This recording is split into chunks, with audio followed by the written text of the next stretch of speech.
Packing for Shutterfest almost stressed me out more than Shutterfest itself. Not kidding.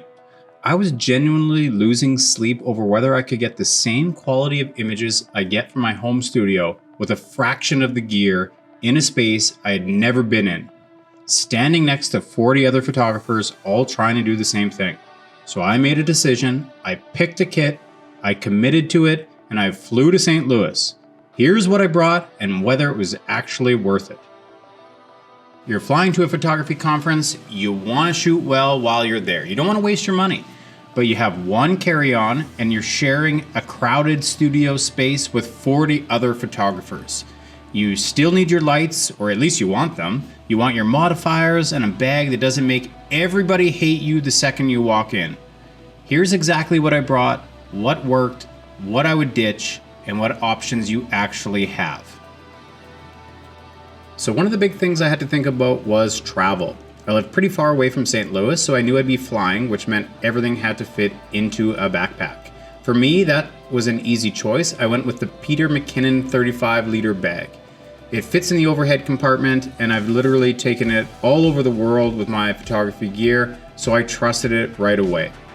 My main concern wasn't whether it could hold everything I needed. I knew it could.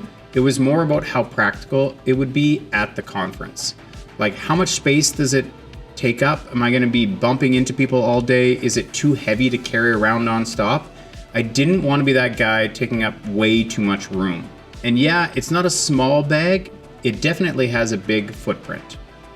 But at the end of the day, it's what I had and it works really well, so that's what I brought. I was able to strap one light stand to the side and my other one actually fits inside the bag. So when you open it up, this is exactly what I brought to Shutterfest. I didn't even clean it out. This is real world packing. Everything fits pretty nicely. I have my FJ80 and my FJ200 flash with the Westcott trigger. I have a small tripod stand, one modifier, the rapid box switch. And yeah, I know this might bother some people, but I just leave my lens on my camera. It's a 24-70 and drop it in the bag like that. Then I have my 70-200 sitting beside it. All my batteries were kind of just tucked in the main compartment.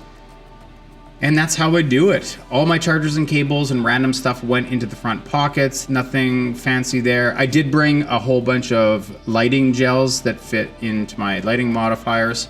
And once I got to the hotel, anything I didn't need, I would just leave behind. So during the day, the bag wasn't as heavy. And for a light stand, this is what I have. It's $100 on Amazon is what I paid for it. And it goes nice and tall. I've traveled literally the world with this thing. And it's carbon fiber, I think. But it goes tall enough. And I mean, if you're indoors, it's perfect for small lights, speed lights, stuff like that, for putting your lights on top of. For this conference, I use my FJ200, which I found out is pretty much obsolete. They have the FJ250 now, and I just have the adapter for it for a Bowens mount that I got from Westcott. And then I just used my softbox from Westcott as well. I swear I know how to open it, and it just clicks on like that. And that's my setup. That's my setup for my first lights at Shutterfest. And I was indoors the whole time, so I knew that the wind wasn't going to be a problem. And if there was a problem with the wind or anything like that, I would just put my bag on top or clip it onto the light stand, and then it wouldn't go anywhere. But I did not have a problem with that. Then I wanted two light systems. So for my speed light, I actually bought this days before the trip. And I found it on Amazon again, and it looks like an Insta360 tripod. And that's basically all it is, but it's a little bit more robust. So it opens just like a 360, small footprint, which I liked. And then it has a little adapter on the front here that I can just put a speed light on it, a cold shoe there. And then it gets to be pretty tall. So I would say probably 6 feet tall. And then I can just put my speed light on it. I use the FJ80, and then there's my hair light. And so this is my system for my lighting setup for Shutterfest. I would say that for me, it was perfect. Would I like to have another light? I could probably fit another light in my bag, another speed light, and one of these little contraptions, these little tripods, and then I'd have 2 hair lights and it would be perfect. But I'm not necessarily thinking that more lights would have been better. I wanted to keep a small footprint. I didn't want to be lugging around a whole bunch of stuff. People had wagons full of stuff, and I just wanted to keep it light and not too invasive to other people and not have to worry about keeping everything on track or keeping everything in order in my bag and stuff like that. So that's my system. Highly recommend both of these options from Amazon. I know they're not the greatest options. You can spend $1 million on better options, but I thought if you're not dealing with wind or anything like that, you're indoors, these were really good options. I didn't have a problem. Nothing fell over or anything like that. So what would I do differently? To be honest, I don't think I would do anything differently. If I had driven down to St. Louis, of course I could have an entire vehicle full of different types of modifiers and better light stands and stuff like that.